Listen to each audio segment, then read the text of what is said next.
So the Narrows Bridge and the whole tolling process has been in the news quite a bit lately. I wanted to give an update on that. In fact, last night I was at a meeting of the Citizens Advisory Committee on Narrows Bridge tolling.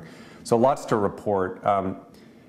You know, a lot of folks are wondering, why is the state going through this process of contemplating a toll increase right now? And I want to give a little bit of information on that and what we're trying to do to try to mitigate the size of that toll increase.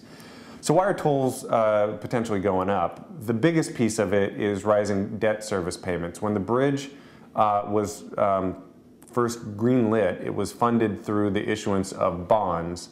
And that bond issuance presumed rising debt service payments that would be made by rising tolls. And actually this shows that to some degree. You can see that the debt service payments started small and then escalate over time, and that presumes actually a rising toll.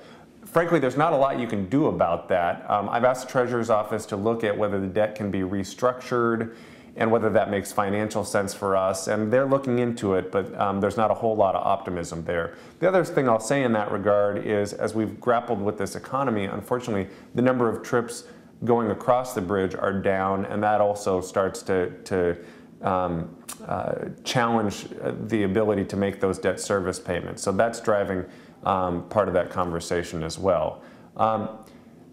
Another piece of it is in this coming year, we'll start to have to pay sales tax from the construction of the bridge. When the bridge moved forward, that sales tax was deferred until this upcoming year, and unfortunately, we're now at that point where we have to make those sales tax payments. I've sponsored a bill, Senate Bill 6073, to exempt the bridge, to turn that deferral into an exemption, to exempt the construction from the sales tax.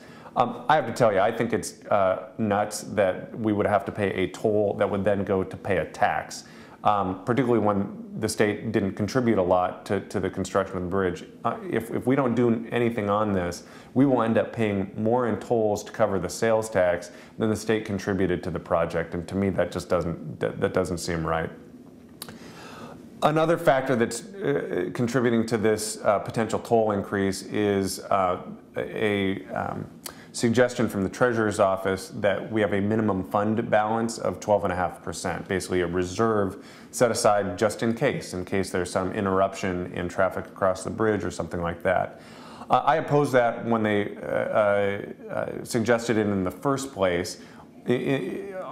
First, there was nothing in the bond covenants that required that, and second, these are triple-backed bonds, and the state's going to live up to its commitment to bondholders. There's no risk of that, and so you know, particularly in times when people are struggling, I just don't think it makes sense to require that reserve. The final thing we're doing on this front is we continue to look for opportunities just to chip away at some of the operating expenses. We've cut a lot over the last several years to make sure that that is a lean and mean operation, that we're not paying for stuff that doesn't make sense. We're continuing to go through basically a zero-based budgeting process to find every efficiency that we can find, because every dollar we don't spend on operations is one less dollar you and I have to pay in tolls. The final thing I'll say on this is, you know, this conversation around toll increases comes at really the worst time. People are working harder and getting paid less, and the potential for a substantial toll increase is something none of us want to see. I don't want to see tolls go up any sooner or any greater than is absolutely necessary. This is not a process that the legislature gets to drive, though. It's a public process through the Transportation Commission. And thankfully, it's a process that you can get involved in. There will be a series of meetings that are held by the Citizens Advisory Commission and by the Transportation Commission where we as citizens can show up and give suggestions about potential savings and really make the case that we don't want to see tolls go up any sooner or any greater than is absolutely necessary. So I hope you participate in that, and I'll be back next week to talk about another subject.